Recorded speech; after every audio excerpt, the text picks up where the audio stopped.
Me chamo Laíse e sou técnica no programa Formação.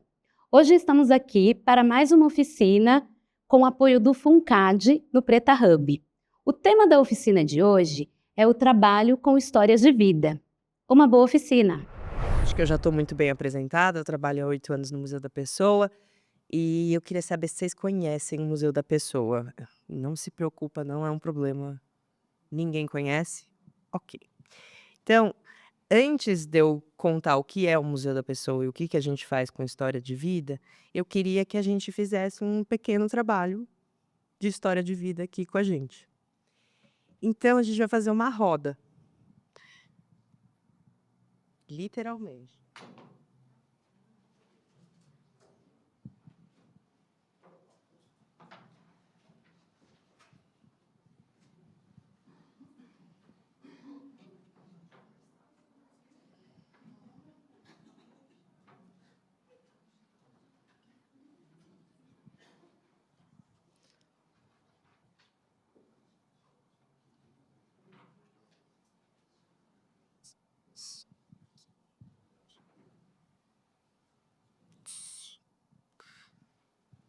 Uma roda meio ovoloide, mas tá ótima. É só pra gente ficar mais perto. É o seguinte, essa atividade que a gente vai fazer agora, ela é uma atividade que a gente do museu faz muito. É uma atividade de sensibilização, né, de grupos. Roda de história não foi inventada pelo Museu da Pessoa, nós bem sabemos que roda de história já existe aí há muitos e muitos anos, milênios, sei lá. Mas a gente tem uma metodologia específica para fazer a roda. Então, são combinados que a gente vai fazer aqui agora. É muito importante, a gente vai precisar que vocês peguem o microfone para falar, para captar o áudio, tá. O primeiro combinado é o seguinte: no momento que alguém estiver falando, ninguém fala. Celulares desligados, ninguém pode falar, tá. A pessoa que for começar a falar, ela vai começar assim: "Eu sou a Renata e essa é a minha história". Aí conta a história. Quando terminar, fala: "Eu sou a Renata, essa foi a minha história". E aí sim, o próximo pode ir contar. A sequência de quem vai contar, como vai contar, ela é uma sequência livre, ou seja, então eu posso começar a contar, depois uma pessoa aqui, depois outra ali, depois ali. A gente não precisa fazer nada sentido horário ou anti-horário. Ao fim da história de cada um, ninguém comenta. A gente só vai comentar no final de tudo, tá? Então é um exercício não só de contar sobre você, mas também de ouvir, certo? E a roda, ela pode ser temática, ela pode ser ampla, né, pode ser sobre qualquer coisa, mas eu escolhi, porque eu acho que essa sempre dá um caldo bom, é a história do nosso nome. O que que isso significa? Vocês podem contar desde, quem escolheu o meu nome, como é que foi, se eu fosse menino ia ser tal nome, nã minha mãe que fez sei lá como. É livre, né, cada um vai pensando. Eu vou começar contando a história do meu, porque aí eu acho que mais ou menos vocês entendem o que que eu tô falando. E aí depois tá aberto para quem quiser. Deixa eu só trazer minha água para cá, e aí a gente começa.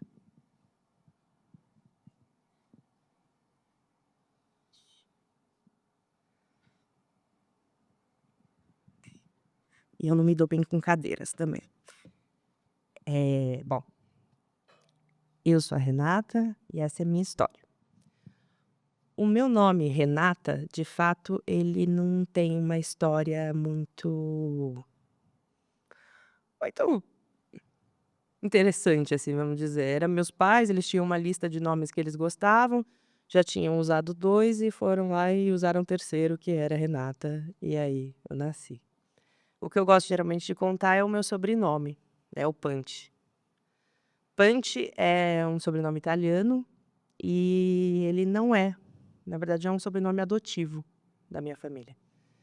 Porque quando minha bisavó morava na época era Império Austro-Húngaro ali ainda. Ela morava lá e teve a Primeira Guerra, né, e aí os soldados italianos, ocuparam ali aquela região que ela morava, e ela acabou se relacionando com um soldado italiano e ficando grávida.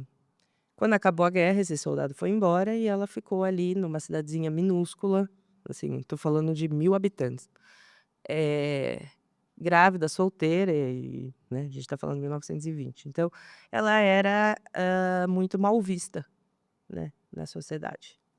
E aí ela conheceu um cara que chamava Panti, né, o sobrenome era Panti, e ele tinha ficado viúvo, ele também tinha um filho já, e ele tinha ficado viúvo.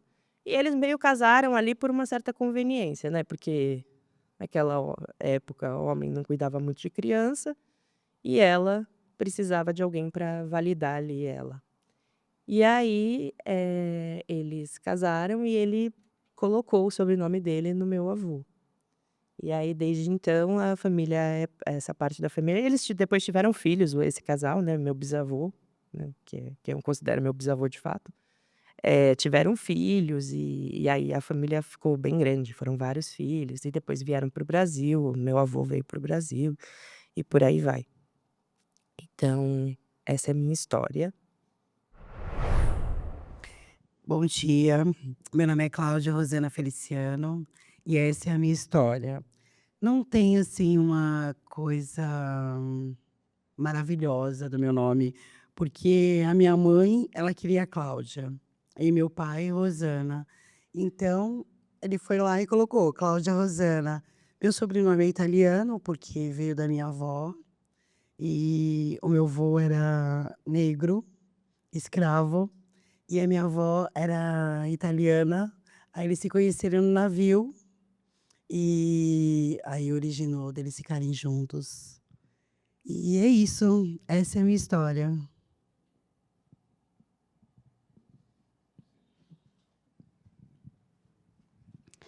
Bom dia, eu sou a Cleusa e essa é a minha história. O meu nome, ele foi escolhido pelo meu pai e minha mãe, e Cleusa significa rainha poderosa. E aí me colocaram o nome de Cleusa e o da minha irmã de Neuza. Uma falta de criatividade. A gente sempre reclamou disso, né? Porque era muito parecida. Confundiam a Neuza e a Cleusa. Depois a minha irmã cresceu e colocou nas filhas dela Mariana e Maiara. Eu sou Cleusa Rodrigues dos Santos e a minha família, a minha mãe é Rodrigues dos Santos e o meu pai é Ribeiro dos Santos. Então, eu fui registrada errada, por causa que o meu pai, quando foi registrar, pensou que tinha colocado Rodrigues em todos, mas colocou Ribeiro dos Santos. Então, eu já trabalhei até em empresa com os meus irmãos, porque ninguém sabia do nosso parentesco. Então, é isso. Acho que essa é a minha história do nome. E essa é a minha história.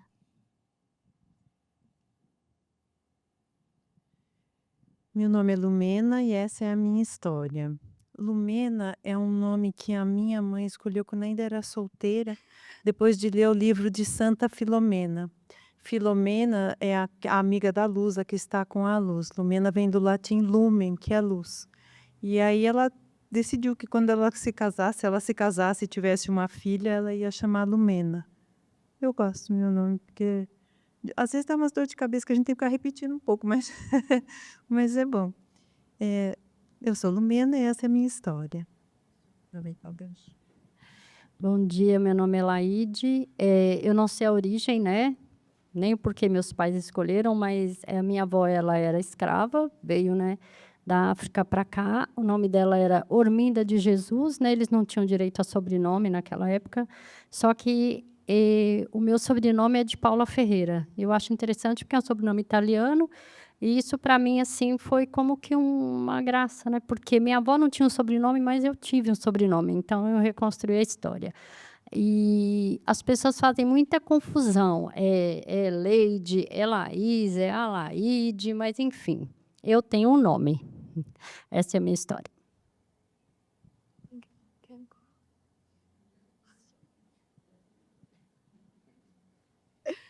Bom dia, meu nome é Laís, né, essa é a minha história? Começa essa é a minha história? Ah, tá. Meu nome não tem uma história, assim, que foi muito planejado, assim, né, então minha mãe colocou o primeiro nome da filha dela de Laísa Kelita, e depois eu vim e colocaram Laís Kelly, né, então não teve uma história, assim. O sobrenome nosso, ele tem várias histórias, né, assim, que vão contando, que que era o sobrenome do meu pai era Martins, e no alguém, né, na hora de fazer o registro lá, registrou Matias, e aí a gente ficou Matias, e aí tem uma parte da família que é Martins, e a parte que é Matias. E, por coincidência, a minha mãe também é Matias, então só que minha mãe é Matias sem H, e meu pai é Matias com H. E também foi por um erro de na no cartório, porque a família da minha mãe é Matias com H, e na hora de fazer o registro, o meu avô fazer o registro deles, fizeram sem o H. Então, quando meu pai e minha mãe, eles foram casar, escolheram um Matias só, que senão minha mãe ia ficar Sidneia de Jesus Matias, Matias, com H e sem H. Então, acho que essa é a única parte, assim, mas do resto é normal, assim, não tem uma coisa profunda que escolheram por significado, nada. Então essa é a história.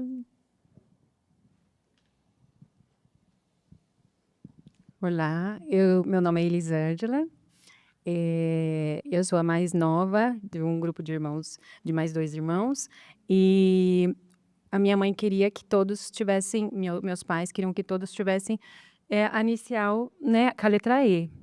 E a história do meu nome que eu sei é que minha mãe tinha uma amizade muito forte com uma vizinha, e essa vizinha que deu o nome, né, ela é uma madrinha minha, inclusive, e ela me deu esse nome porque na época eu fui perguntar para ela por que que ela tinha falado desse nome, ela falou que na época tinha uma atriz, né, em 1984, a Elisângela, né, uma atriz, eu não lembro o sobrenome dela agora, que ela já nem tá entre nós mais, né, acho. Mas enfim, foi nessa motivação. Meu sobrenome, então minha mãe tem descendência ali por parte da Bahia, né? São baianos, então Castro vem de lá e o Gonçalves vem do espanhol. Então meu pai, meus avós paternos vieram, né, da Espanha de navio para cá, enfim. E aí tem uma questão com o Gonçalves. E porque na hora de escrever também, parte dos irmãos do meu pai, que eles são de um grupo de 12 irmãos, parte deles tem Gonçalves e outra parte é Gonçalves. Então, às vezes, parece até que a gente não é da mesma família, mas somos. Então, tem essa diferença. Então, a história do meu nome é essa. Eu não falei, né, no começo, essa é a minha história. Então, é isso. Gente, antes de continuar, eu vou fazer uma breve pausa, porque como chegou algumas pessoas depois, Fazer roda. é o seguinte. Pode. Então, vamos lá.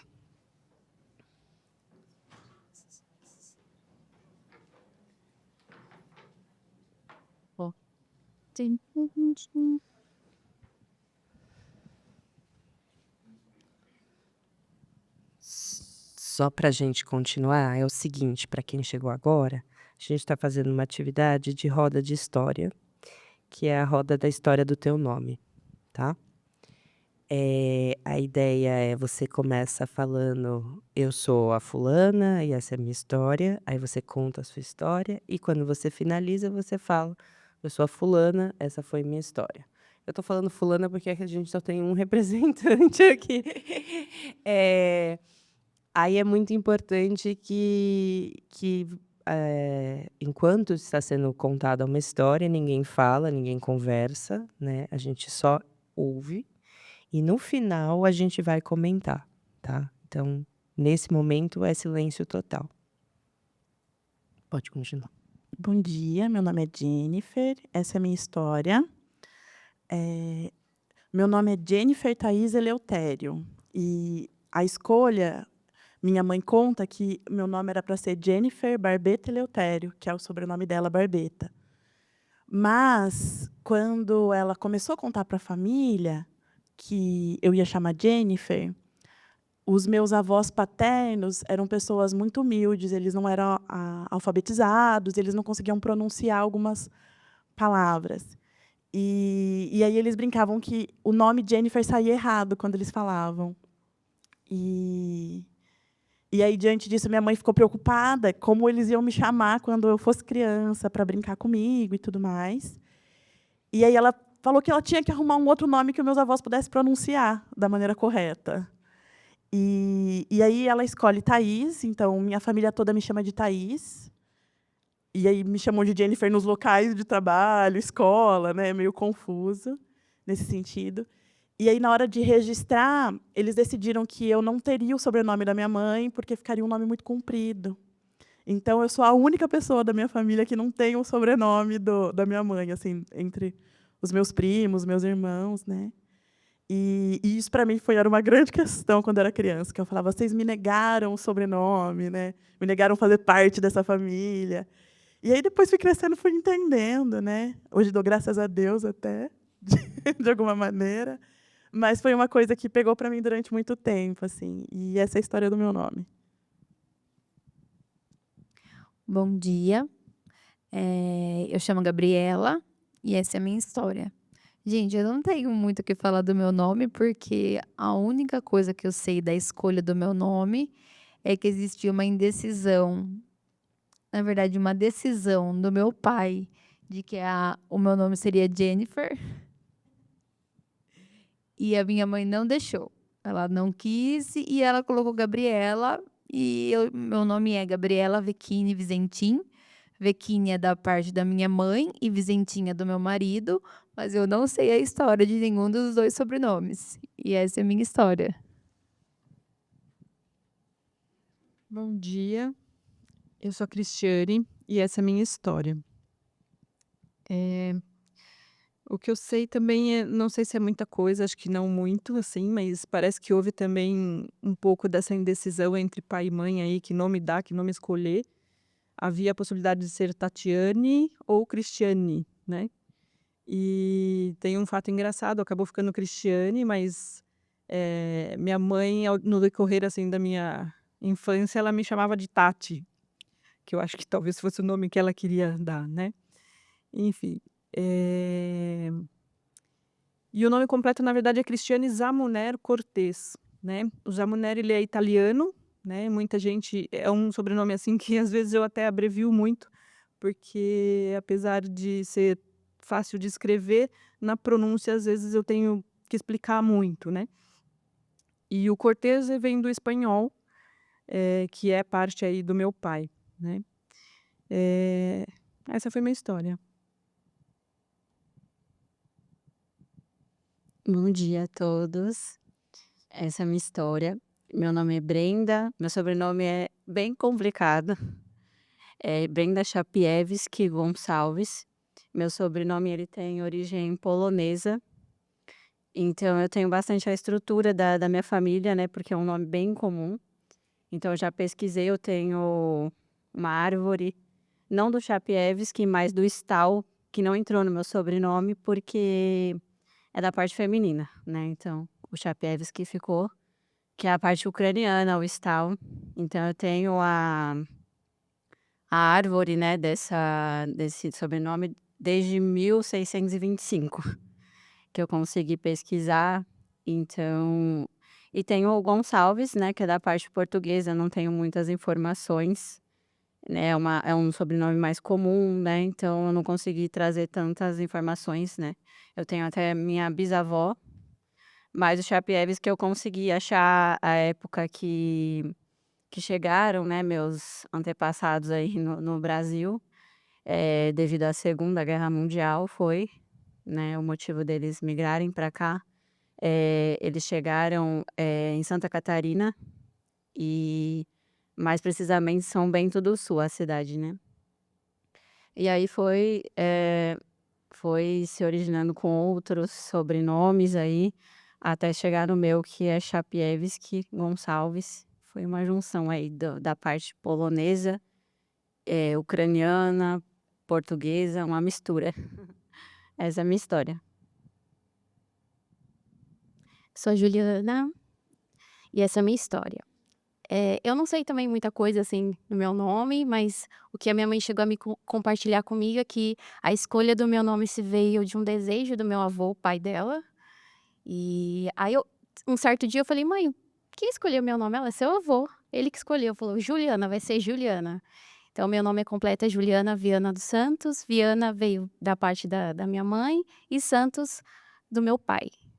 Então, que eu sei que ela quis fazer uma homenagem de qualquer forma para ele, né. Hoje o meu avô, ele faleceu, mas eu tinha uma aproximação forte com ele, né. Eu acho que veio também um pouco dessa escolha, né.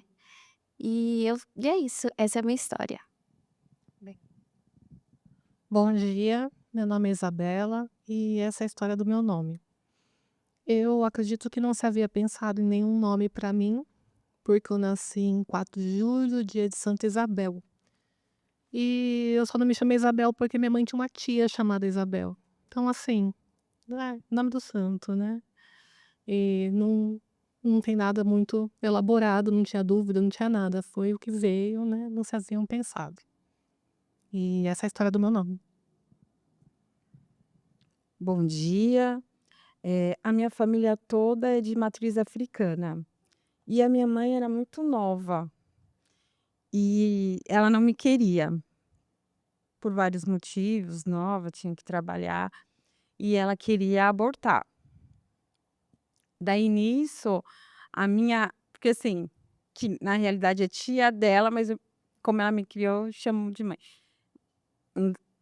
Tá confuso? Daí ela foi para uma cabocla chamada Jussara, falou assim: "Eu não quero que a minha sobrinha aborte, me ajuda, por favor, porque eu acho que ela tá confusa, tá nervosa, eu não quero". Daí falou assim, que falou: "Você vai dar um chá de mamão para ela. E se não abortar, ela terá o nome de Jussara, que é a minha homenagem". Daí foi assim. Me chamo Jussara e essa é a minha história. Bom dia. Meu nome é Antônio e essa é a história do meu nome. Minha mãe teve uma primeira filha e pôde escolher o nome. Eu sou o filho do meio, o segundo.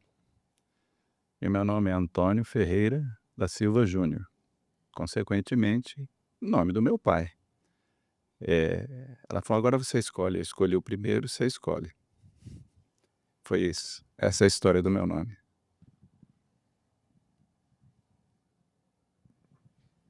Bom dia, eu me chamo Maélida e essa é a minha história. Esse nome sempre me trouxe muitos problemas no decorrer da minha infância e da minha adolescência. Então, chegou um tempo que eu parei e fui perguntar para minha mãe por que que eu tinha esse nome tão bem difícil das pessoas entenderem quando eu pronunciava pela primeira vez. E aí ela falou que ela pensava em colocar Antonieta, por conta da minha avó, que é a Antônia, e porque na época que eu nasci estava iniciando a novela de Tieta. Aí ela pensava em colocar Antonieta. E aí um vizinho, quando descobriu que ia ser uma menina, pediu para ela colocar Maélida. Talvez ele tenha escutado esse nome de outras pessoas, mas eu não considero ser um nome simples e, de fato, que outras pessoas também sejam chamadas assim. Então, no decorrer da minha infância, da minha vida, eu sempre sofri bullying por conta do meu próprio nome. E aí eu não gostava do meu nome. E até então eu passei a aceitar, né, por já ser conhecida e registrada com esse nome.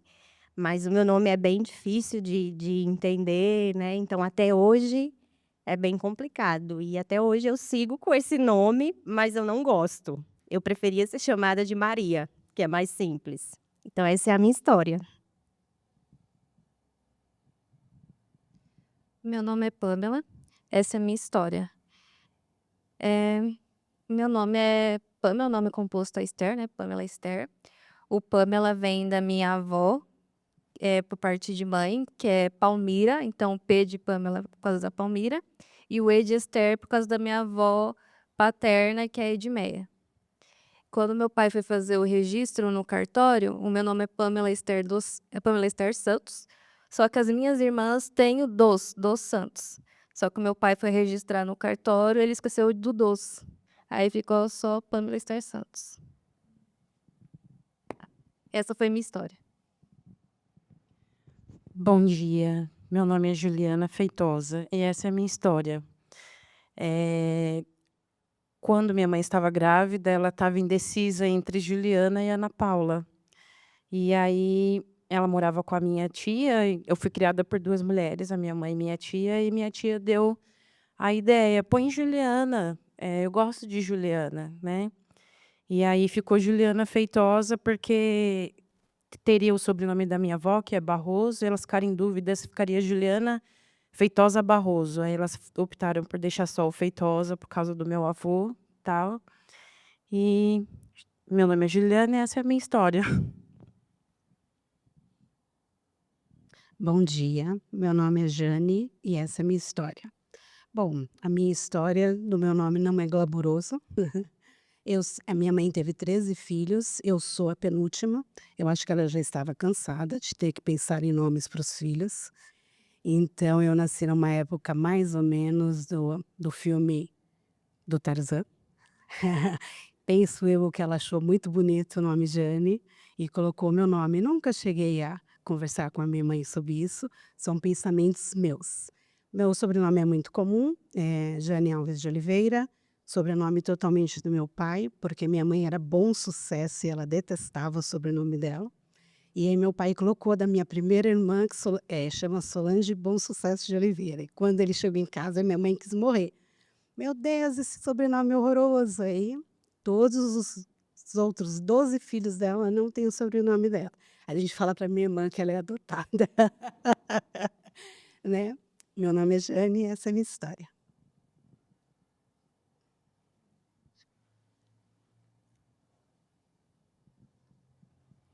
Bom dia, desculpa o atraso, já cheguei no meio do caminho, vou tentar seguir o fluxo, né? Meu nome é Zoé Cohen de Carvalho e essa é a minha história.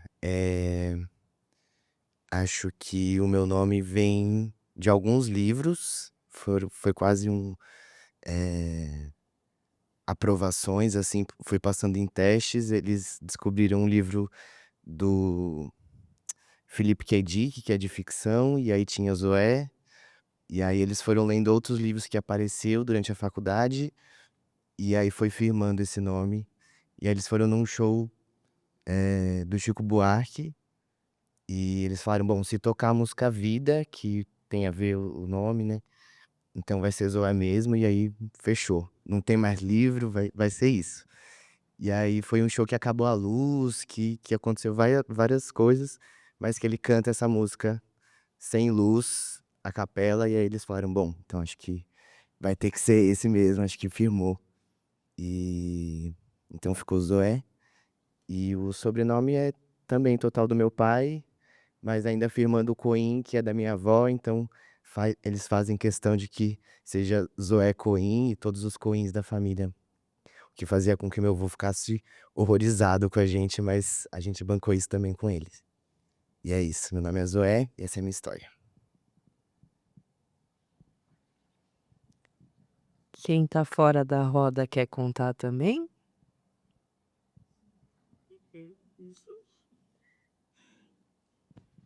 Ai, que bom pelo convite. Acho que nem, né?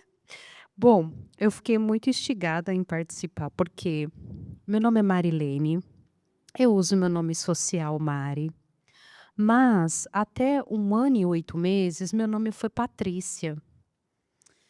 Eu nasci, né, na divisa do Espírito Santo com Minas Gerais, sou uma jovem senhora ali na década de 80, né? Então, eu nasci de parto normal e tinha esse costume de só ir para a cidade de tempos em tempos, né? Então, eu fiquei um bom tempo aí sem registro, né? Sem certidão de nascimento. E nesse processo, em casa, minha mãe dizia que o nome, né? Que era, me chamava Patrícia, Patrícia, Patrícia. E aí, quando foi feita a certidão de nascimento, foi feita pelo homem, né?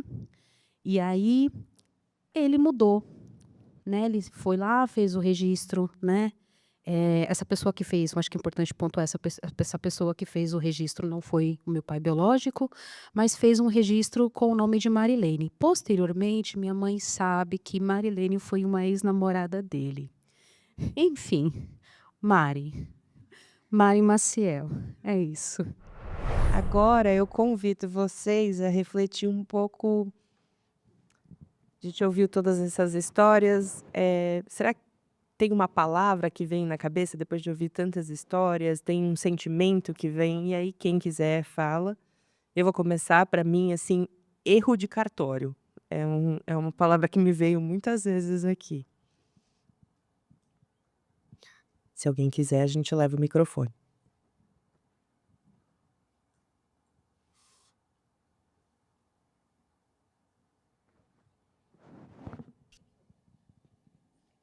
Sabe? Vai. Acho que é imigração, né? Teve muitas histórias aqui, né, de famílias que vieram né, que foram se formando de outros países para cá. É isso. Tá. A minha palavra quando você fala da sua história, é sentimento. Vontade masculina, né?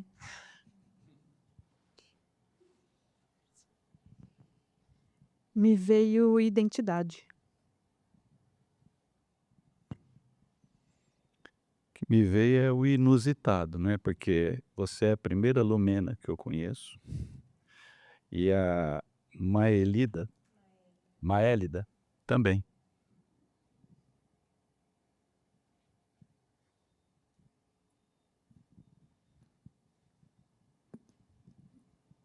Quando eu pensei sobre as histórias, a palavra que me veio foi diversidade, porque assim a gente não imagina, né, quando a gente olha todo mundo assim, as diversas histórias que podem surgir, e isso porque a gente contou só sobre o nosso nome, não contamos sobre, né, sei lá, a vida.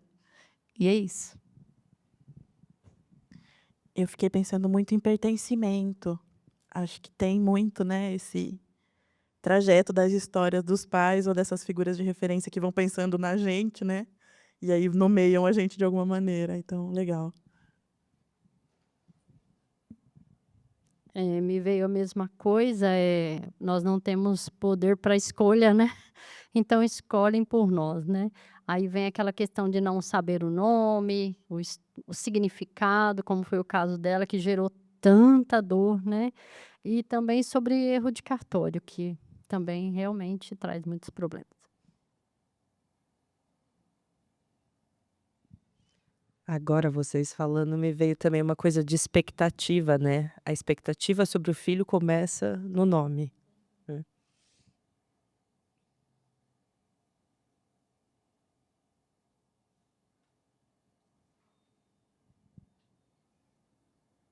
Alguém mais? Agora eu abro para vocês falarem o que vocês acharam dessa experiência de contar as histórias dos nomes de vocês, porque realmente eu gosto muito dessa atividade, porque é uma coisa simples, né? Porque mesmo que eu não tenho uma história do nome, bom, significa que isso nunca foi um tema na tua família e que isso não é uma coisa importante para vocês e tá tudo bem, né? Mas diz muito também sobre a gente. Então eu gosto por isso, mas aí eu queria saber o que vocês acharam de fazer essa atividade. Aí individualmente cada um fala como quiser. No Museu da Pessoa também, além dessa atividade de nome, tem uma que é a minha favorita, mas aí eu acho que ia ser muito caótico se eu trouxesse aqui pra gente, que é a de objeto. Que aí cada pessoa traz um objeto e conta a história daquele objeto. E aí também sai histórias até maiores do que a do nome, né? Assim, porque escolher aquele objeto e tal. E lógico que também acho que é uma atividade que vocês podem levar por aí e pensar em algumas situações, né, para fazer. E de repente pensar numa pergunta disparadora que faça sentido para vocês. Agora eu vou contar para vocês o que é o Museu da Pessoa. Tá bom? Então vocês podem voltar pro lugar, porque senão o pessoal da câmera vai ficar muito bravo comigo.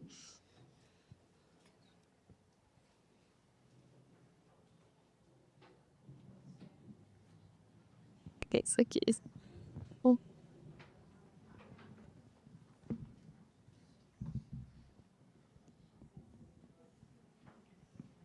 Você quer ficar sentado? Oi? Você quer ficar sentado? Não, acho que de pé é melhor, eu tô acostumada.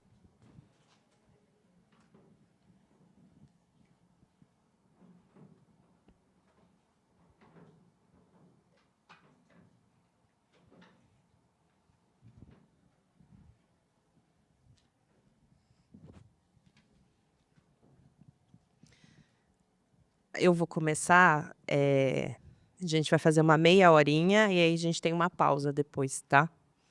E aí depois a gente continua e eu continuo contando o que que é o Museu da Pessoa. Mas pode passar. O Museu da Pessoa é um museu virtual, né? O nome dele já indica que ele é um museu. Ele é um museu virtual que registra histórias de vida de toda e qualquer pessoa da sociedade.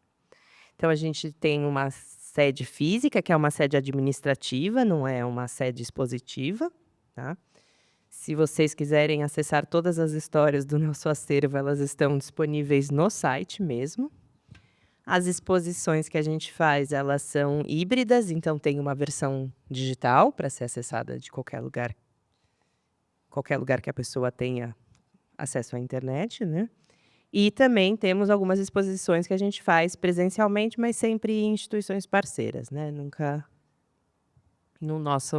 na nossa casa, né?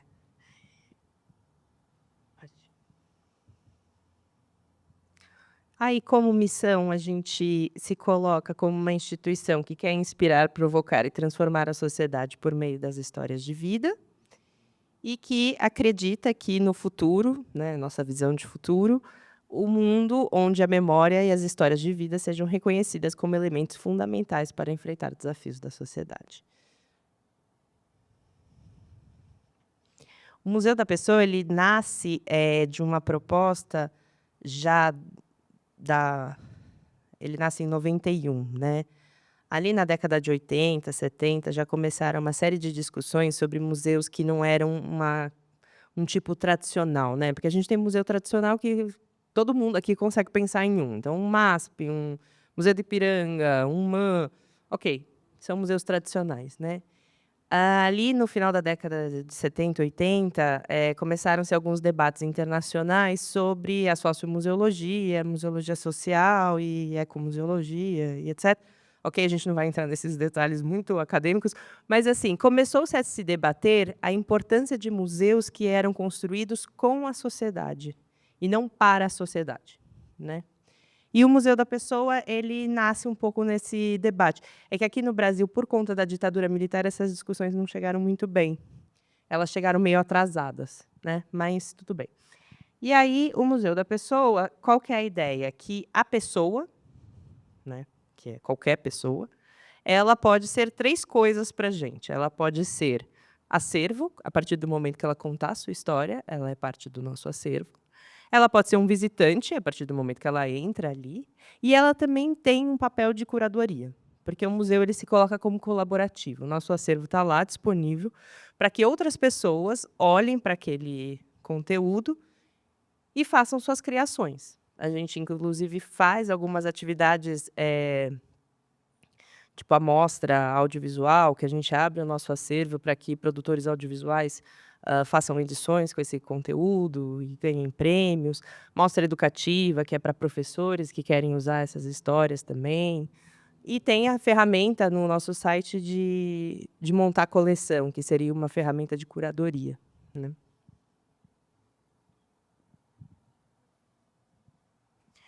Então, isso é o que eu estava contando um pouquinho agora. Essa noção de patrimônio, né, ela sempre esteve muito ligada ao patrimônio material, então a obra de arte, a escultura, a pintura, a arquitetura. E aí, depois, ali, em 88, no Brasil, né, quando é feita a nova Constituição, é que se reconhece a existência do patrimônio imaterial, né? E é com isso que a gente trabalha. A gente acredita que as histórias de vida são patrimônios imateriais da sociedade, né? Então, o museu ele atua, né, nesse registro preservação e compartilhamento, né, das histórias. E também, a partir da sua metodologia, ele fomenta, forma e engaja, né? Porque a gente entende uma coisa que é muito séria para a gente, porque a gente é um museu que, querendo ou não, está na Vila Madalena, né? É uma instituição cultural no Brasil que nem sempre tem recursos suficientes para fazer muitas coisas. Então, para a gente é muito importante a capilaridade e que outras instituições e organizações também façam trabalhos parecidos com o museu, e a gente gosta de fomentar esse tipo de atividade, né? Então, tem os núcleos do Museu da Pessoa, que são organizações de memória por todo o Brasil, que fazem uma formação com a nossa metodologia e depois vão lá e captam as suas histórias de acordo com as suas linhas curatoriais, né, os seus interesses. Então, isso para a gente é muito importante.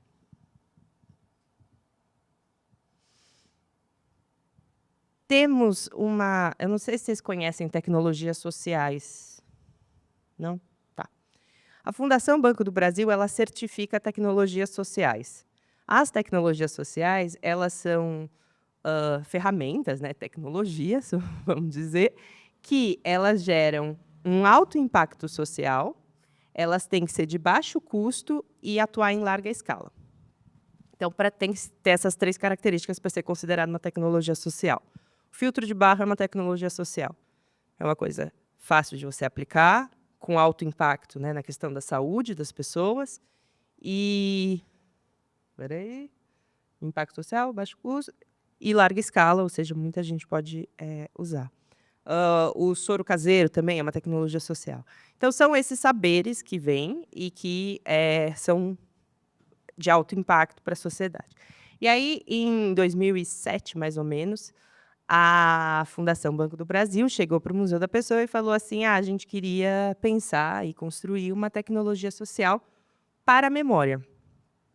E aí o museu, junto com a fundação, desenvolveu é um livrinho que depois, se vocês quiserem, tem no site do museu, dá para baixar o PDF, que é para qualquer tipo de grupo. Então, a gente está falando desde, sei lá, uma sala de aula, uma turma de sala de aula, uma grande empresa, um quilombo, uma comunidade ribeirinha, criarem o seu projeto de memória, a partir do uso de história de vida. Essa atividade de roda que a gente acabou de fazer é uma das metodologias que está dentro da tecnologia social da memória. Tem outras, como construção de linha do tempo, diagrama dos sentidos, para pensar o que é esse projeto, o que a gente quer com ele, etc., né? Então, tudo isso foi desenvolvido nessa época, e, desde então, ela tem sido aplicada nos projetos de memória do museu.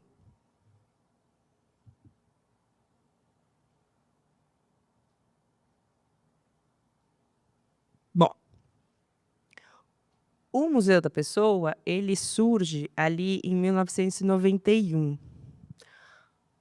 Informação importante, a gente é uma OCIP, é uma organização social de interesse público, né? Parece muito uma ONG. E aí ele surge em 91 a partir de uma pessoa, que é a Karen, né, que é a diretora do museu. Ela realizou, antes de 91, na década de 80, ela realizou um trabalho no Rio de Janeiro. Ela é carioca, ela é filha de imigrantes judeus, e ela realizou um trabalho ali sobre a imigração judaica no Rio de Janeiro, né? E aí não só, né, pessoas vindas pós-Holocausto ou antes do Holocausto, mas também em outros momentos e de outros lugares do mundo, né? E é um projeto que ele combinava tanto a memória oral, né, que eram as histórias de vida desses imigrantes, mas também uma parte de memória, história do objeto, né? Assim, então, tinha uma parte grande dos objetos que essas pessoas trouxeram. E aí é feito esse projeto ali, final de década de 80, até mais ou menos 89. Em 89 é feita uma grande exposição no Museu Histórico Nacional do Rio de Janeiro, e aí a Karen decide trazer essa exposição para São Paulo, no MIS, mas já com uma outra roupagem. Tinha a parte da exposição de fato, mas foi uma grande programação que chamou Memória e Imigração, e aí agora não era mais só sobre imigrantes judeus, era qualquer tipo de migração ou imigração. E eles fizeram uma série de atividades, entre elas existia um espaço ali que estava escrito: aqui é o Museu da Pessoa, onde toda e qualquer pessoa pode contar a sua história e faz parte de uma memória coletiva, tal. E ali é o primeiro acervo, de fato, que o museu coleta, né? São essas entrevistas que as pessoas chegavam, elas agendavam, falavam: quero contar minha história, marcava o horário, ia lá e gravava. O acervo do Heranças e Lembranças, né, que é esse projeto dos imigrantes judeus, ele também veio para o museu depois, mas como doação. A gente não considera um acervo coletado por nós. O primeiro mesmo é esse de 91.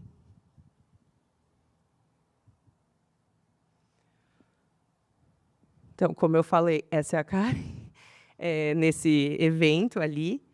E aí, o que eu acho muito interessante, assim, que eu sempre gosto de discutir, ainda mais com um grupo de pessoas adultas, porque geralmente eu faço palestra mais para crianças e adolescentes. E aí, eu tenho que explicar que em 91 não existia internet em casa, não existia computador em casa, não tinha isso, não tinha aquilo, mas o museu já dizia que ele era um museu virtual. E aí eu sempre gosto de perguntar assim: o que vocês acham tipo, por que falar que isso é um museu virtual em 91, 92? O que isso significava? Mas eu acho que vocês acertaram. É bonitinho, porque quando você fala para a criança: não tinha internet. Então era o pendrive. Você fala: gente, nem disquete ainda, mas tudo bem. O que significava era exatamente isso. Era um museu que ele não precisava do espaço físico, no sentido tradicional, né, de ter uma sede com exposição, com uma série de coisas. Então, todas as ações elas eram feitas em qualquer lugar. Era um museu que, nessa época, assim, acontecem as primeiras cabines do museu, que elas eram dentro de estação de metrô. Então, a coleta de história de vida acontecia dentro de uma estação de metrô. Uma exposição, às vezes, era dentro de um shopping. Ali para 94, 95, mais para o final ali, o museu lança seus primeiros CD-ROMs, né? Porque aí já começa a ter computador, aí tem os primeiros CD-ROMs, que também é divertidíssimo explicar o que é um CD-ROM para uma criança. Assim. É um aplicativo muito ruim. Aí só lá para 96 que, de fato, o museu vai ter sua primeira sede virtual da internet, digital, né? Que aí era uma coisa muito diferente do que a gente tem hoje, né? Então era aquele site muito estático, que não dava para você subir vídeo. Hoje em dia a gente sobe entrevista de 2 horas no YouTube, bota o link lá no site e as pessoas podem assistir. Nessa época, imagina, era assim, se dava um gifzinho travado de 3 segundos e as entrevistas muito em texto. Mas uma coisa muito interessante é que, nessa época, já o museu entendia que a participação do público era muito importante. Então, as pessoas elas podiam contar suas histórias por e-mail. Elas mandavam um e-mail com a sua história e aí a equipe do museu subia, né? Só que isso é uma coisa bastante insustentável, né? Porque se você quer mais e mais histórias, fica difícil. Ficar fazendo isso manualmente. Mas nessa época ainda a internet era uma coisa muito, muito rara, né, de ser usada. Não. É nessa época também que começam as primeiras formações de metodologia do museu. Eu falei, a TSM ela surge em 2007, né? O livro é lançado em 2009, mas assim, não é que a gente inventou a metodologia em 2009, né? As raízes dessa metodologia elas já começaram lá naquele projeto Heranças e Lembranças, e aí depois, em 96, já tem uma primeira formação. Foi um trabalho bem legal com idosos. Então, foram formados idosos para que eles ouvissem outros idosos, né? Porque tem muito essa coisa do abandono do idoso, desse desejo de contar. São pessoas que têm muita história para contar, né?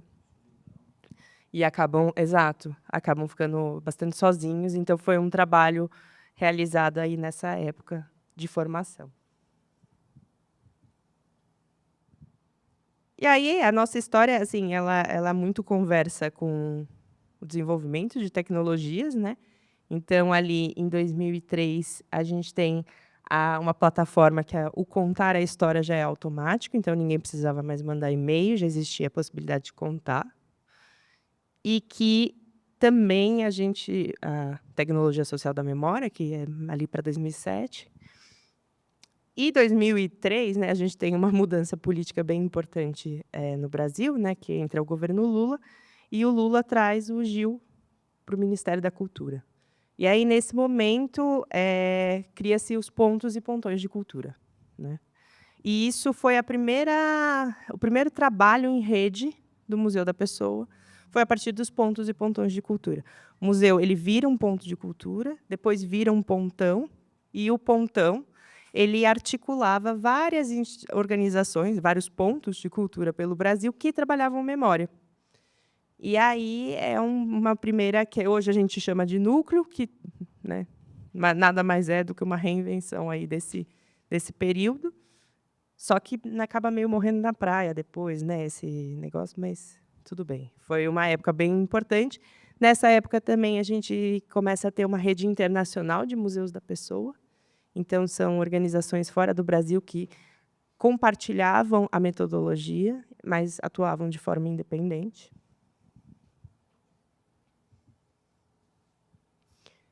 Em 2014, a internet fica mais legal ainda. Aí a gente consegue trazer o Monte Sua Coleção, que é essa ferramenta de curadoria, né? E também, isso é muito técnico, mas muito feliz para a gente, é a integração com a base de dados, né? Porque as histórias chegavam, a base de dados e o site eram separados, aí a gente catalogava a história, depois ela não ia para o site, aí você tinha que catalogar 2 vezes, era um caos. Agora é tudo integrado, você bota em um, aparece no outro, recebe de um, já vai para o outro. É muito mágico. Mas também foi um período de muitas crises do museu, um período que o museu quase fechou, assim. E em 2021, né, de 2020 a gente tem a pandemia, e o museu ele sempre atuou muito num lugar de projeto de memória, e não tanto de um lugar mais comum de museu, que é de programação cultural. Então, o museu ele fez projetos de memórias para grandes empresas, assim, muitos projetos. E isso foi formando o nosso acervo, porque o que a gente entende? Que eu posso pegar e fazer a entrevista de história de vida de um funcionário da Petrobras, porque a vida dele é uma história de vida, de qualquer jeito, né? A gente não vai ficar falando da Petrobras, né? A Petrobras vai aparecer durante a entrevista, porque, né, porque ele trabalha lá, né? Que nem se, sei lá, se me entrevistassem, o Museu da Pessoa com certeza ia aparecer, porque eu estou há 8 anos ali. Então, a gente foi formando esse acervo muito nesse lugar de projetos de memória. Em 2020, chega a pandemia, todo mundo fecha, né? Todos os museus fecham. E aí a gente olha um para o outro e fala assim, a gente não fechou. Então, o que a gente está fazendo, sabe? Porque, tudo bem, certos projetos a gente não podia fazer, a gente não podia ir para os lugares coletar história. Mas a gente tinha uma ferramenta online que coletava história, a gente podia usar aquilo de alguma forma. E aí nasce a programação do Museu da Pessoa, que até então não existia, a gente fazia exposições, mas eram sempre ligadas a projetos de memória. E agora, desde 2020, 2021, a gente tem essa programação cultural, que tem temas, por exemplo, esse ano vai ser sobre envelhecimento, o ano passado foi sobre... O nome era Vida, Vozes e Saberes em um Mundo em Chama. Então, era sobre conhecimentos tradicionais e científicos pela questão do aquecimento global e das mudanças climáticas. Eu acho... Tá. Acho que dá para continuar, né? Com medo de parar no meio. Então, explicando um pouco ali as nossas linhas de atuação, né? Como é que a gente trabalha. Pode ir. A gente tem essa programação cultural que surge aí em 2020, que hoje é o nosso orgulho. Então, ela tem temáticas, a gente já trabalhou com a questão de vidas negras, já trabalhou com a questão das vidas femininas, vidas indígenas. Aí teve o Vida, Voz e Saberes em Mundo em Chamas. Legado também. Então, sempre é escolhido um tema, e agora, esses próximos 2 anos, a gente vai trabalhar com envelhecimento. tem o programa Conte Sua História, que é um espaço aberto do museu para que toda e qualquer pessoa conte sua história. Porque, assim, dentro da programação, a gente coleta histórias ligadas ao tema da programação. Dentro dos projetos de memória, a gente coleta as histórias ligadas ao. Mas existe também a possibilidade de toda e qualquer pessoa, inclusive vocês, eu super convido para que vocês entrem no nosso site e contem a história de vocês. Então, essa da foto, por exemplo, é uma dessas cabines que a gente colocava nos lugares. Essa já é uma anterior, hoje em dia é um aplicativo que você chega, né? Essa ainda era com gente mesmo gravando, assim, tinha uma câmera e um entrevistador. Então, essas cabines a gente sempre disponibiliza em lugares públicos, né, para que todas as pessoas possam contar. Mas também a gente tem o nosso estúdio mesmo lá na nossa sede, que a gente recebe as pessoas para contar as histórias, e tem o site. Os projetos temáticos, que é o que eu falei para vocês, assim, é muito relacionado a patrocínio, né? Então, por exemplo, a gente está fazendo um agora, que é uma empresa de ração de cachorro que quer contar a história dos donos de pet, sabe? Pai de pet. E aí a gente tá entrevistando pessoas ao lado dos seus pets, que tenham uma relação, então desde aquele cachorro terapêutico, sabe, que vai em hospital, o cachorro de uma pessoa cega, então todas essas entrevistas estão sendo feitas. Então esses são alguns projetos temáticos que estão muito ligados, às vezes, a um patrocinador ou também a um interesse do museu em aprofundar alguma coisa, né? Aí tem os projetos de memória organizacional, que eu dei o exemplo, por exemplo, da Petrobras, isso foi uma coisa muito real mesmo, ali na década dos anos 2000, né, muitas empresas, grandes empresas do Brasil fizeram aniversário, número redondo, né, porque geralmente as pessoas comemoram número redondo, 50, 60, 70 anos. Então foi uma época ali que o museu fez muito projeto de memória organizacional, porque a metodologia do museu, ela pressupõe que a participação, ela é de todo mundo. Até aquela época, quando se fazia projeto de memória, porque o museu não usar a história de vida para fazer projeto de memória organizacional não é uma invenção do Museu da Pessoa, né? Isso é uma coisa que já existia e é feito até hoje. Mas a ideia de que essas histórias elas não eram coletadas apenas dos grandes nomes da empresa, né? Então, por exemplo, o museu ele fez um projeto de memória que depois virou o Centro de Memória ali do São Paulo Futebol Clube, eu não sei se alguém conhece, dentro do São Paulo tem um centro de memória com a história do clube. Foi o Museu da Pessoa que fez.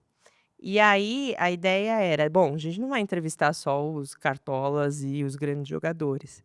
Então eram feitas entrevistas desde a telefonista, o torcedor, a cozinheira e por aí vai. Então todas essas histórias elas entravam, né?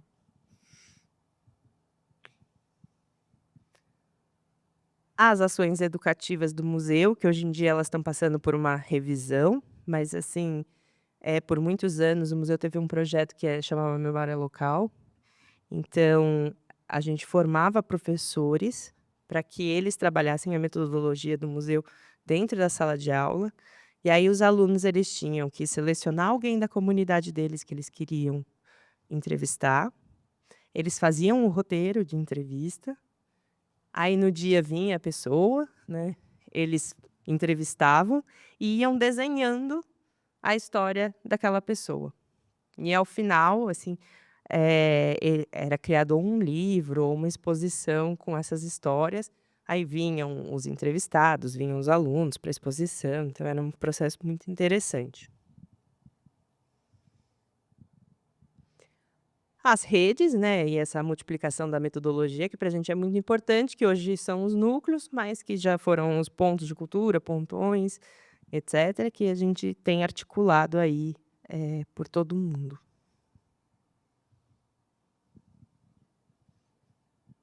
Pode passar. Então, hoje a gente tem um acervo de mais de 20.000 histórias de vida, né? É um acervo bem grande. São mais de 60.000 fotos e documentos, porque a gente sempre considera que, além da história, a gente pede para as pessoas trazerem algumas fotos e documentos relativas à memória dela, né? E aí a pessoa traz, e não precisa nem ser só foto e documento, pode ser objeto também, né? Coisas que a pessoa acha que são representativas, né? E aí a gente digitaliza, devolve, né? A gente não tem acervo físico, que não é bem verdade, né? Porque a gente é tipo a história da nuvem, né? Que você estava falando. A gente fala nuvem, ninguém sabe onde tá, né? Mas tem todas as fazendas. Então, assim, a gente não tem acervo físico, mas a gente tem um monte de HD, a gente tem um monte de fita magnética e etc. Mas então essas 60.000 fotos e documentos são digitalizadas e passam a fazer parte da história daquela pessoa. As entrevistas, elas podem ser num formato cabine, história de vida ou temática. Então, assim, essas 60.000, a gente fala que é história de vida, mas é mentira, né? São 60.000 histórias. Porque história de vida a gente considera que é. Depois a gente vai entrar nisso depois do intervalo. Eu vou explicar para vocês o que a gente de fato considera como história de vida, né?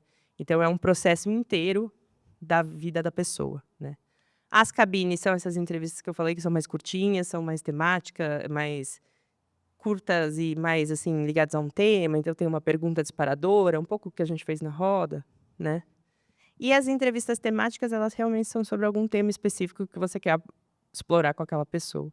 Geralmente a gente usa essas mais em projeto de memória organizacional, né? Que aí, eu preciso entender como é que se dá o comércio. Esse é um exemplo bom, que não é memória organizacional. A gente faz uma parceria com o Sesc e a gente coleta a história do comércio no estado de São Paulo. E aí, às vezes, a gente precisa entender como é que se dá a variação de preço dos cereais em tal situação. Aí você faz uma temática com uma pessoa específica para ela contar isso, né? A gente tem as histórias colaborativas, que são essas que chegam pra gente, que não são a gente que coleta. Então, que as pessoas podem entrar no site, contar, que as pessoas podem fazer seus próprios projetos de memória e colocar no site. Tem os núcleos que fazem também e colocam. Pesquisadores que às vezes usam nossa metodologia e depois querem um repositório, um lugar para poder guardar esse acervo. A gente recebe também. E isso daí é um exemplo das imagens e documentos, né? Então, assim, é muito interessante e a gente está numa crise gigantesca agora, porque antes as pessoas iam, né, nos lugares tirar foto, ou era foto com filme, eram fotos de boas qualidades, aí eles chegavam, a gente escaneava, então tinha aquela foto da família inteira dentro de um estúdio, tal, e a gente digitaliza numa boa qualidade. Agora todo mundo tira selfie, né? E aí o nosso acervo, ele tá perdendo muita qualidade. Aí, sei lá, às vezes a gente vai fazer uma exposição, a foto não dá para ampliar, não dá para fazer quase nada. E é uma foto super legal, super interessante, porque as pessoas mandam para o WhatsApp, que comprime, por aí vai. Isso é uma crise que a gente está passando, mas a gente entende que também é um movimento da sociedade, a gente não tem muito o que fazer. Mas é muito comum, por exemplo, trabalhador trazer a carteira de trabalho para a gente, essas fotos de estúdio, fotos de família. É muito interessante quando a gente trabalha com história de vida, que a pessoa ela vai contando certas coisas que parecem meio banais da infância, né? Mas que você depois vai entendendo certas decisões que foram tomadas na vida adulta, caminhos seguidos, e sempre dá para entender esse fio narrativo aí que as pessoas constroem na hora de contar suas histórias. Então, assim, pro museu da pessoa, né? Porque assim, história de vida não é uma coisa que só a gente trabalha, né? Muitas outras organizações, até mesmo a academia trabalha esse conceito, né? Mas a gente conceituou pra gente, né? Que história de vida é essa narrativa construída a partir da seleção da memória, né? A gente não tem como lembrar de tudo que acontece, né? Ainda bem, né? A gente precisa aprender a esquecer certas coisas, ressignificar. A gente até cria memórias, né? Às vezes a gente acha que aconteceu uma coisa, mas não aconteceu, né? Então, é como a gente organiza essas memórias selecionadas, né? E a gente traduz para o outro, essa história, né. Então é uma construção do eu a partir de um estímulo. No caso do Museu da Pessoa, esse estímulo é através de um entrevistador, né, que a gente entende que esse entrevistador, ele é um coautor dessa história, né, porque não existe neutralidade, imparcialidade no processo, então, se eu estou sendo entrevistada por qualquer um de vocês, vocês provavelmente vão acabar fazendo perguntas que remetam talvez à história de vocês, né, coisas que interessem mais, coisas que interessem menos, né. Então esse estímulo, revela o contexto de produção, o estímulo dado ao narrador, sua intenção, seus dados socioculturais e, sobretudo, sua perspectiva pessoal e singular sobre a própria experiência, né. Então, é esse processo aí que é feito com 2, 3 pessoas, até eu não sei se vocês repararam, mas, assim, quando a gente foi fazer a roda de história, eu comecei falando do meu sobrenome, e depois muitas pessoas falaram do sobrenome. Talvez, se eu não tivesse falado do meu sobrenome, teria demorado um pouquinho mais para alguém falar sobre o sobrenome, teria ficado mais no nome. Então é esse estímulo do momento, né, e a gente entende também que a entrevista ela é feita naquele momento. Se a gente fizesse a mesma roda amanhã, cada um vai contar uma história diferente, né, assim. Lógico, o nome não vai ter mudado, a história o básico da história não vai ter mudado, mas vai contar de outro jeito. Vai lembrar de uma outra informação que talvez vocês vão lembrar quando vocês estiverem indo para casa, falar: "Nossa, eu podia ter contado que meu pai, sei lá o quê, tá-tá-tá-tá-tá-tá-tá-tá", e não foi contado. Não é raro a gente termina de fazer uma entrevista de história de vida, a pessoa sai pela porta e fala assim: "Eu esqueci de contar uma coisa importantíssima da minha vida". Aí você fala: "Bom, você esqueceu por algum motivo, né, e faz parte". Então, para o museu, assim, a gente entende que existe essa memória individual, né, que ela é construída por cada pessoa, que são as vivências e impressões acompanhadas de suas aprendizagens, né, que cada pessoa tem. E que, muito importante, não guardamos tudo.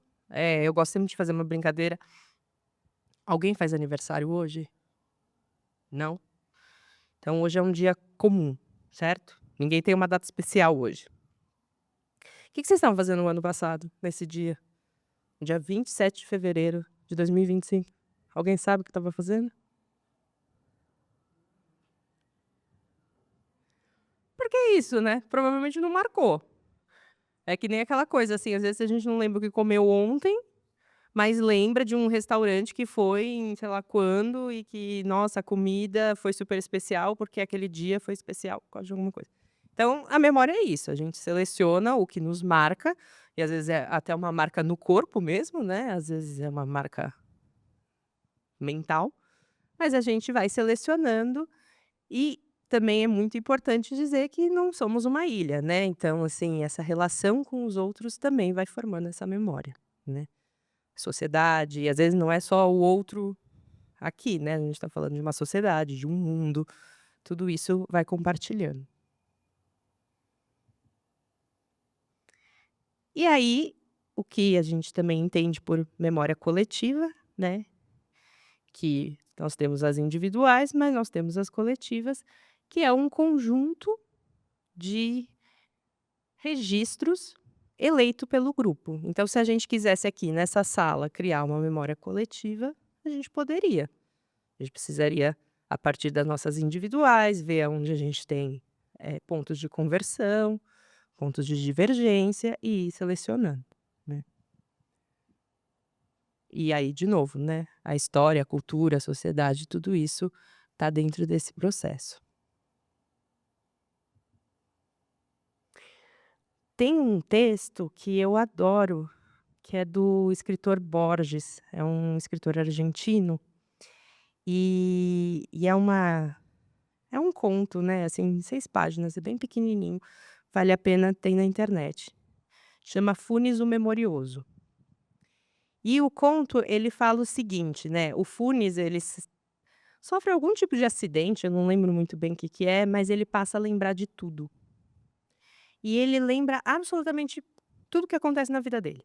Então, para ele contar o que aconteceu em 24 horas, ele precisava de 24 horas.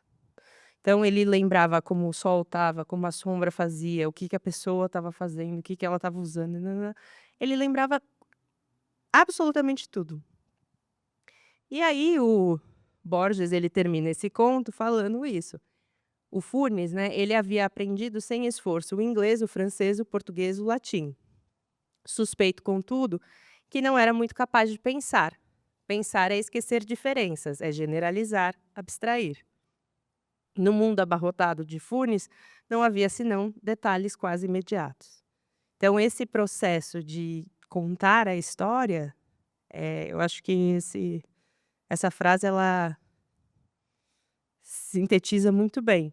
Que assim, a gente precisa saber esquecer, a gente precisa criar novas conexões, e a cada etapa da vida a gente vai contar a história de um outro jeito, né? Porque a gente vai fazer novas conexões, vão acontecer novas coisas, a gente vai perceber certas coisas.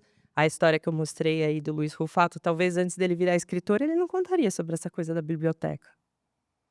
Depois que ele foi querer ser escritor, que isso passou a fazer um sentido na memória dele, né?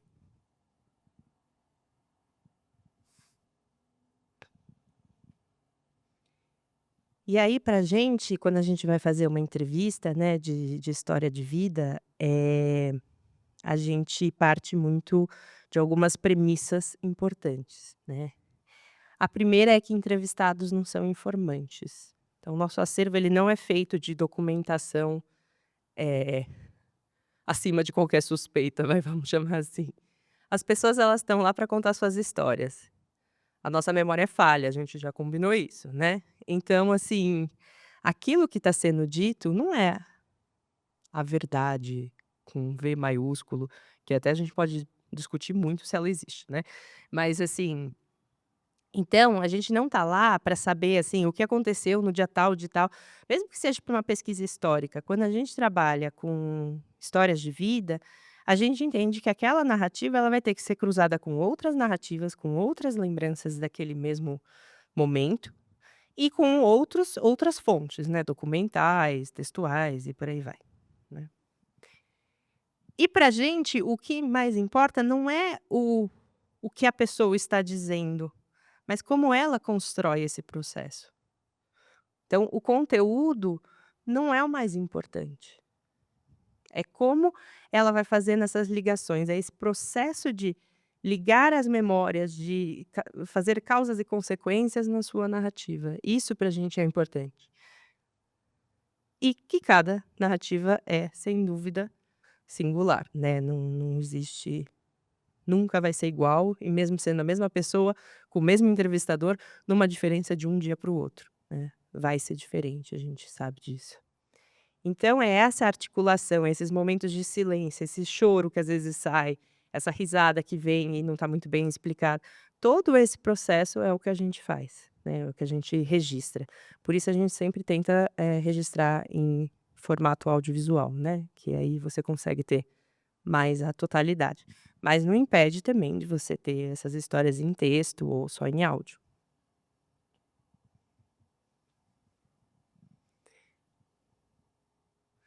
Então, só insistindo mais um pouquinho, nessa questão, né, não existem histórias iguais, a gente pode depois, a partir dessas histórias, criar sim uma memória coletiva, mas isso não tira a individualidade de cada uma, né. Então, ninguém está ali para nos contar exatamente o que aconteceu ou como aconteceu, mas sim como essa pessoa interpretou aquele momento e aquela situação, né. E aí pode ser um fato histórico ou pode ser uma coisa do nosso dia a dia mesmo, né. E aí agora eu vou finalizar, antes de abrir para a gente conversar mais um pouquinho, eu vou mais um vídeo, e eu amo muito esse vídeo, porque para mim essa entrevistada ela explicou o que que o Museu da Pessoa faz melhor do que a gente às vezes explica, tá. Eu queria agora ouvir vocês e dúvidas, questões, coisas. Quando teve o intervalo, algumas pessoas já vieram falar comigo, aí eu acho que a gente podia trazer as conversas aqui para o grupo, pra gente finalizar. Não sei, vocês podem tirar dúvidas.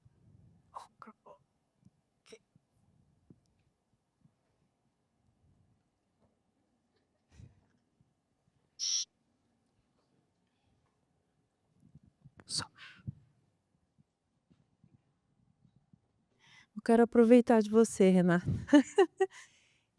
Como família acolhedora, a gente faz os álbuns das histórias do período em que a criança esteve acolhida com a gente, porque ela vai seguir, não vou estar lá para contar. Eu tenho a felicidade de ter contato com essas crianças, quase que todas, só uma que é. Mas normalmente você não está lá para contar. E assim, Boa noite a todos, todas e todes.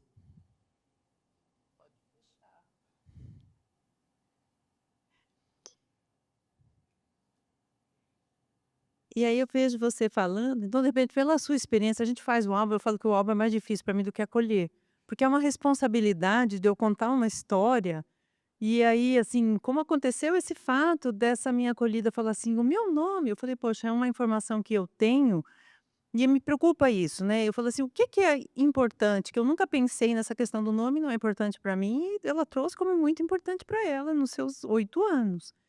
E aí, assim, coisas que você acha, sugere, que você percebe em todas as entrevistas, o que é interessante a gente colocar de informação nisso, né? Eu busco colocar, mas coisas que de repente está me escapando e que talvez seja interessante a gente trazer como um pertencimento ali, justamente porque eu não vou estar lá para contar.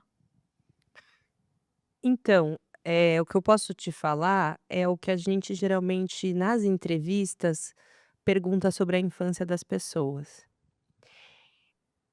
Uma coisa que é muito importante pra gente é exercitar a descrição e não a opinião.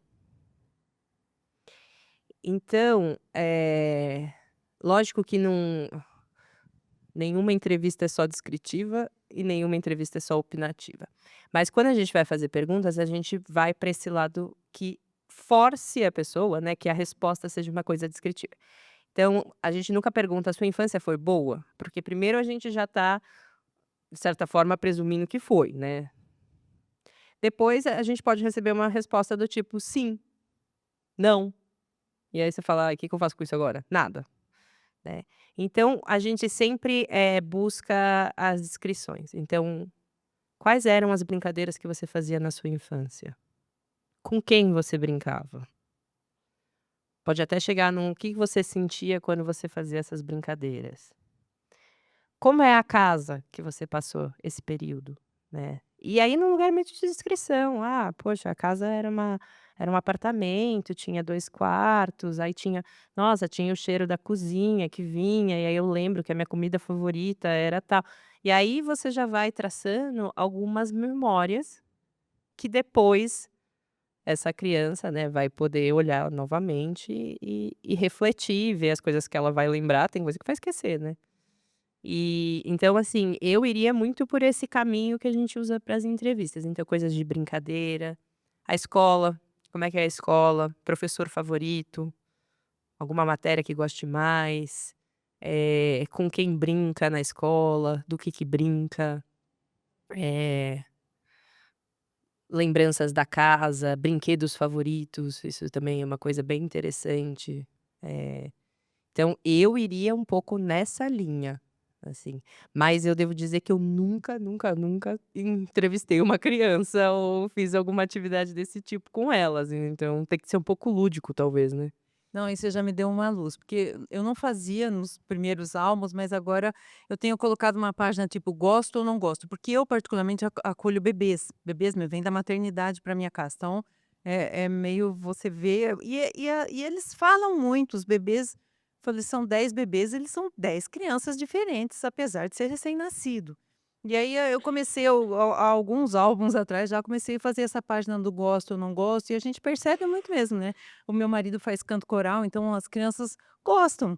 Elas têm perfeita clareza. Eu tô com um bebê de 4 meses que ele sabe se ele tá no meu colo, no colo da fada, no colo do meu marido, e ele ainda pede, que ele quer ir para o outro colo. Então então essa nesse estilo do gosto, não gosto, esse tipo de coisa, mesmo sendo bebês, dá pra gente colocar. Ajuda bastante. Obrigada. E eu fico pensando, acho que na minha época, tinha aquele álbum do bebê, que aí tinha assim: "Ai, meu primeiro presente foi, meu primeira, cada mês eu estava com tantos quilos e tantos sei lá o quê, nã-nã-nã". A minha mãe eu sou a terceira, né, a minha mãe, ela só preencheu essa parte e não botou uma foto depois no resto, então assim, ela cumpriu metade do trabalho. Mas eu gosto de olhar, porque realmente é uma coisa que Talvez dar uma aprofundada, né, porque são umas coisas mais básicas, mas assim, acho que quando a gente tá falando de muito pequenininho, Eu fiquei pensando muito, me remeteu, né, quando a gente vai falando da importância das histórias, né, me remeteu muito uma fala, né, e um livro também, né, da Chimamanda, que ela vai falar do perigo, eu não sei se, né, o perigo de uma história única, né. E aí, eu faço sempre, né, a reflexão, acho que pensando também no contexto, né, dos serviços de acolhimento, qual é a história dessa criança e desse adolescente que muitas vezes, quando a gente, né, está nesses espaços, eu acho que quanto, né, pessoas que estão ali trazendo uma proposta de formação, de reflexão, né, e às vezes chega muito num contexto de uma história muito negativa, né, e às vezes as pessoas, as crianças, a história daquela família é lida, né, de um único ângulo muito negativo, né, violento. E aí eu fiquei pensando nisso, né, como que a gente consegue ressignificar, né, essas histórias. Você fala muito sobre isso, né, da importância de ressignificar essas histórias, da gente não contar somente a partir de um trecho, né, e é isso, né, você vai propondo também a construção dos álbuns, né, de resgatar o momento.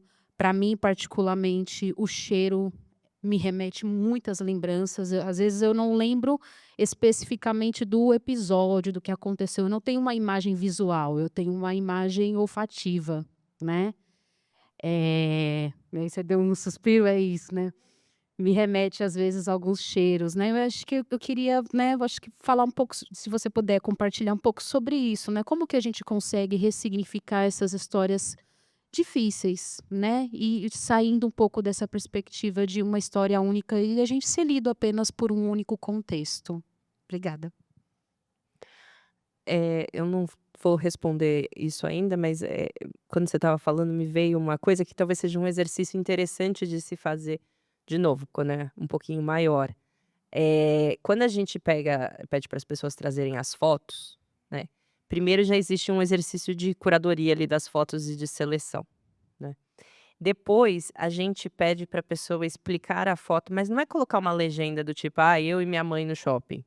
É por que você selecionou essa foto? O que que ela te traz de memória que você quer registrar de alguma forma? Então, ah, não, foi um dia que a minha mãe me chamou para ir para o shopping, que ela nunca me chamava, e aí a gente foi, fez tal coisa, e aí foi muito legal, porque teve isso, teve aquilo. E tudo isso é registrado como a legenda da imagem. A questão da que você me perguntou, eu acho um pouco mais difícil de responder, assim. O que eu fico pensando é que esse processo, quando a gente faz uma entrevista de história de vida, é só a pessoa que vai contar a história dela. Ela pode até trazer algumas coisas que foi passado para ela, né, assim, que a primeira pergunta que a gente faz é: "Alguém te contou como é que foi o seu nascimento?". Bom, ninguém aqui lembra, né, assim, não dá. Então você conta a partir da perspectiva de alguém que te falou ou não, né. Fala: "Ah, não sei, porque nunca fiquei sabendo". Eh, mas eu acho que é o processo que vai trazer isso. Então, conforme você vai fazendo, que eu já reparei quando a gente faz entrevista. Primeiro, tem pessoas que, se a gente ouvir a história, todo mundo vai virar e vai falar assim: "Nossa, que vida difícil, né, que vida sofrida". E a pessoa não sente que aquilo foi um sofrimento.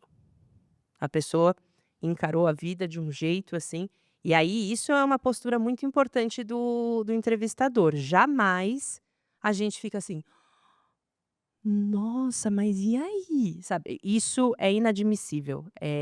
Então, assim, a pessoa ela vai trazer porque às vezes é isso, ela teve uma vida que qualquer um aqui olharia e falaria: "Nossa, muito pesado", e ela não sente dessa forma, então quem sou eu para dizer isso para ela?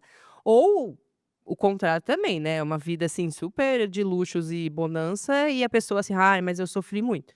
Também não somos nós que vamos dizer: "Pelo amor de Deus, sai na rua e vê o que é sofrimento".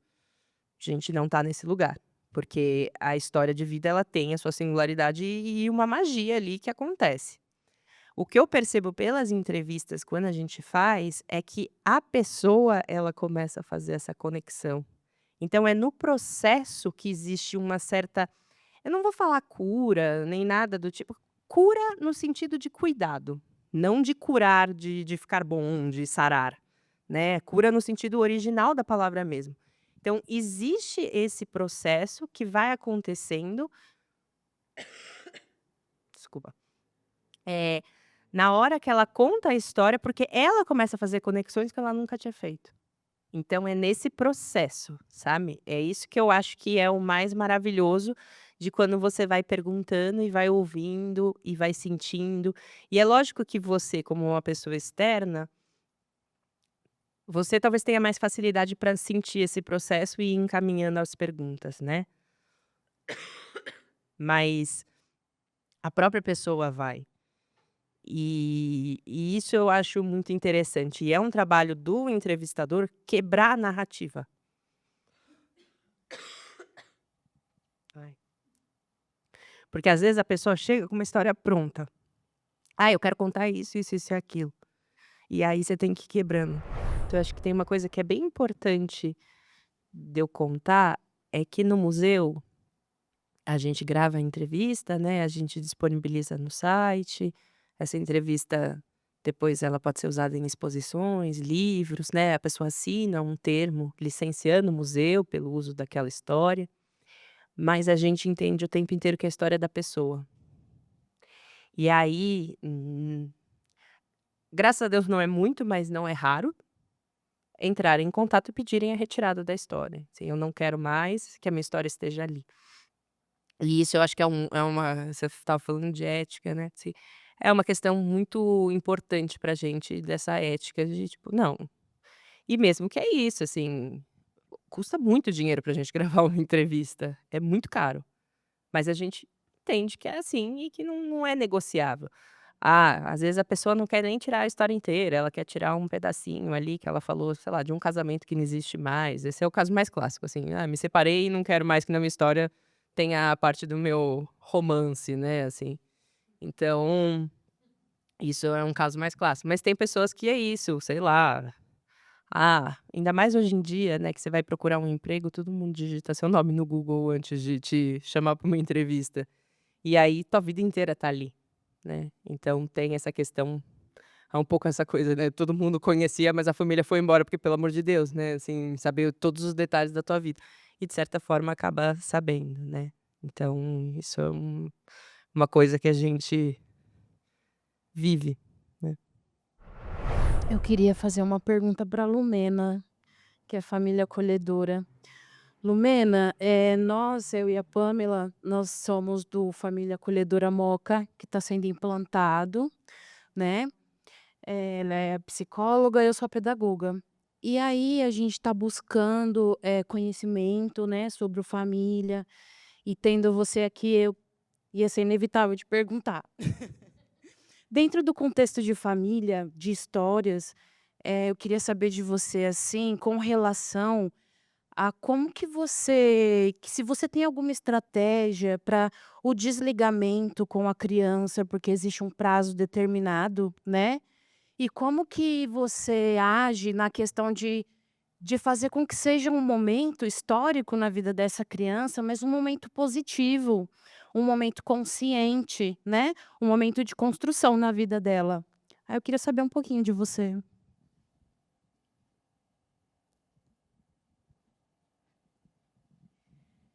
Eu sou família acolhedora pelo Instituto Fazendo História, então a gente tem uma formação constante o tempo inteiro, até para contar a história de vida, a gente, graças a Deus, tem a equipe técnica nos ajudando.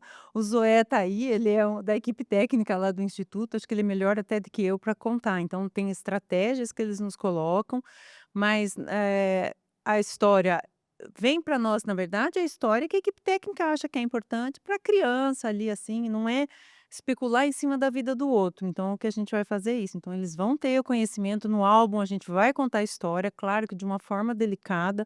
Algumas coisas vão fechadas no final do álbum, e aí, principalmente se vai para uma família substituta, né? Porque A gente quer contar, mas quer que aquilo seja contado, então também não pode ser uma coisa grosseira, algumas coisas estão ali.